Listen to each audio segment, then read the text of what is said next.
Chapter 14. At Port Stowe. 10 o'clock the next morning found Mr. Marvel, unshaven, dirty, and travel-stained, sitting with the books beside him and his hands deep in his pockets, looking very weary, nervous, and uncomfortable, and inflating his cheeks at frequent intervals on the bench outside a little inn on the outskirts of Port Stowe. Beside him were the books, but now they were tied with string. The bundle had been abandoned in the pine woods beyond Bramblehurst, in accordance with a change in the plans of the Invisible Man. Mr. Marvel sat on the bench, and although no one took the slightest notice of him, his agitation remained at fever heat. His hands would go ever and again to his various pockets, with a curious, nervous fumbling. When he had been sitting for the best part of an hour, however, an elderly mariner, carrying a newspaper, came out of the inn and sat down beside him. "Pleasant day," said the mariner. Mr. Marvel glanced about him.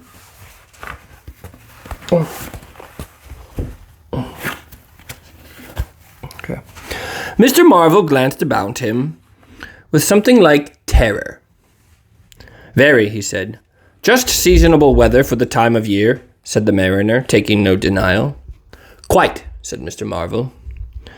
The mariner produced a toothpick and, saving his regard, was engrossed thereby for some minutes.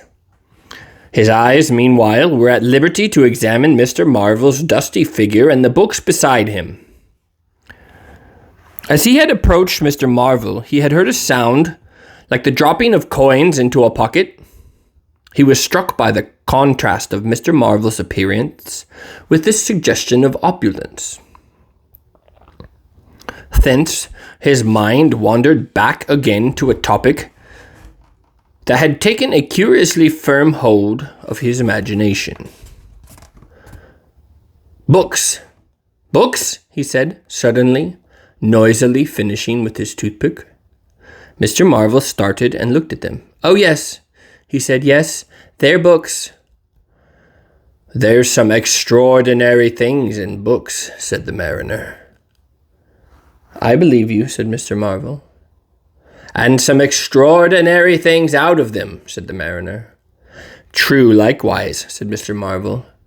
He eyed his interlocutor and then glanced about him. "There's some extraordinary things in newspapers, for example," said the mariner. "There are." "In this newspaper," said the mariner.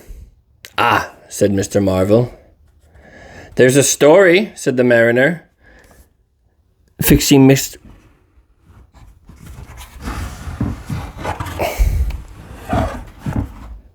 "There's a story," said the mariner, fixing Mr. Marvel with an eye that was firm and deliberate. "There's a story about an invisible man, for instance."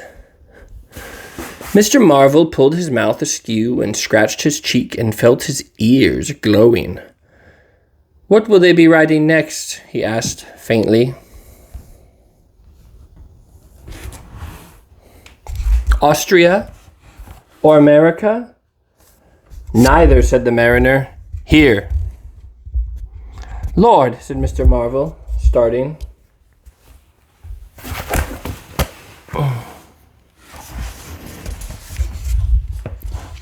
"When I say here," said the mariner, to Mr. Marvel's intense relief, "I don't, of course, mean here in this place. I mean hereabouts."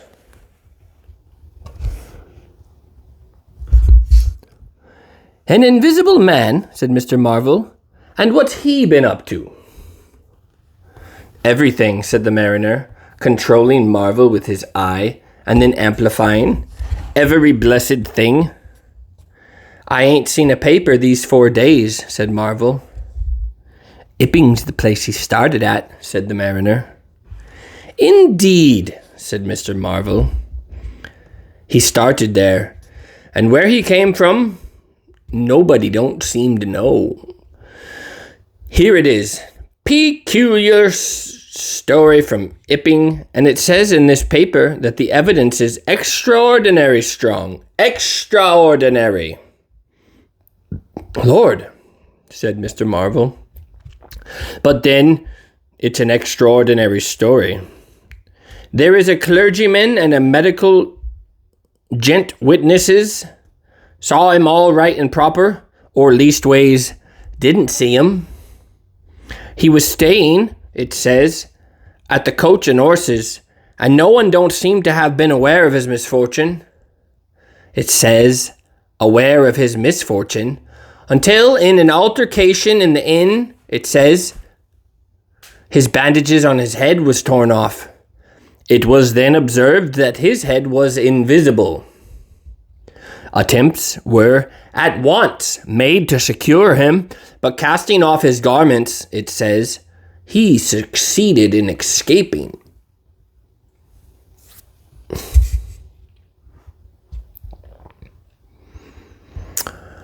But not until after a desperate struggle, in which he had inflicted serious injuries, it says, on our worthy and able constable, Mr. J.A. Jaffers. Pretty straight story, eh? Names and everything. Lord, said Mr. Marvel, looking nervously about him, trying to count the money in his pockets by his unaided sense of touch, and full of a strange and novel idea. It sounds most astonishing.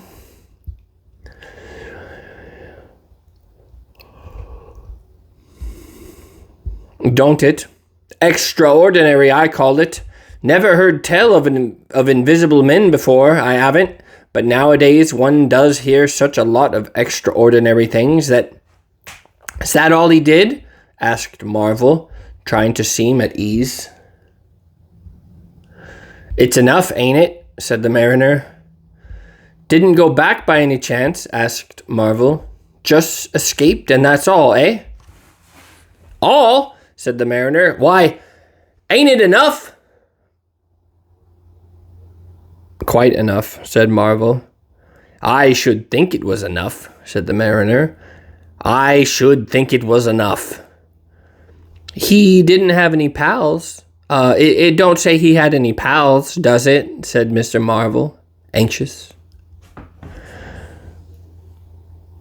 Ain't one of a sort enough for you? Asked the mariner. No, thank heaven, as one might say, he didn't. He nodded his head slowly. It makes me regular uncomfortable, the bare thought of that chap running about the country. He is at present at large, and from a certain evidence it is supposed that he has took, I suppose they mean, the road to Port Stowe. You see, we're right in it. None of your American wonders this time, and just think of the things he might do. Where'd you be if he took a drop over and above and had a fancy to go for you? Suppose he wants to rob. Who can prevent him? He can trespass. He can burgle. He could walk through a cordon of policemen as easy as you or me could give the slip to a blind man. Easier. For these here blind chaps here uncommon sharp, I'm told. And wherever there was liquor, he fancied. He's got a tremendous advantage, certainly, said Marvel. And, well, you're right, said the mariner. He has. All this time, Mr. Marvel had been glancing about him intently, listening for faint footfalls, trying to detect imperceptible movements. He seemed on the point of some great resolution. He coughed behind his hand. He looked about him again, listened, bent towards the mariner, and lowered his voice. The fact of it is, I happen to know just a thing or two about this invisible man, from private sources. Oh, said the mariner, interested. You? Yes, said Mr. Marvel. Me. "Indeed," said the mariner, "and may I ask—" "You'd be astonished," said Mr. Marvel, behind his hand. "It's tremendous." "Indeed," said the mariner. "The fact is," began Mr. Marvel eagerly in a confidential undertone. Suddenly his expression changed marvelously. "Ow!" he said. He rose stiffly in his seat. His face was eloquent of physical suffering. "Wow!" he said. "What's up?" said the mariner, concerned.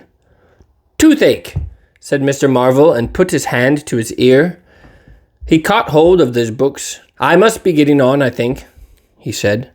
He edged in a curious way along the seat, away from his interlocutor. "But you was just a-going to tell me something about this here invisible man," protested the mariner. Mr. Marvel seemed to consult with himself.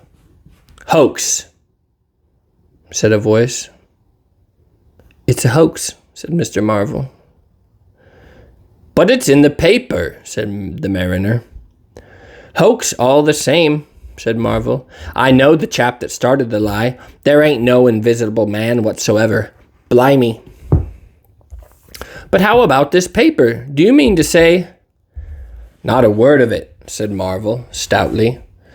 The mariner stared, paper in hand. Mr. Marvel jerkily faced about. "Wait a bit," said the mariner, rising and speaking slowly. "Do you mean to say—" "I do," said Mr. Marvel.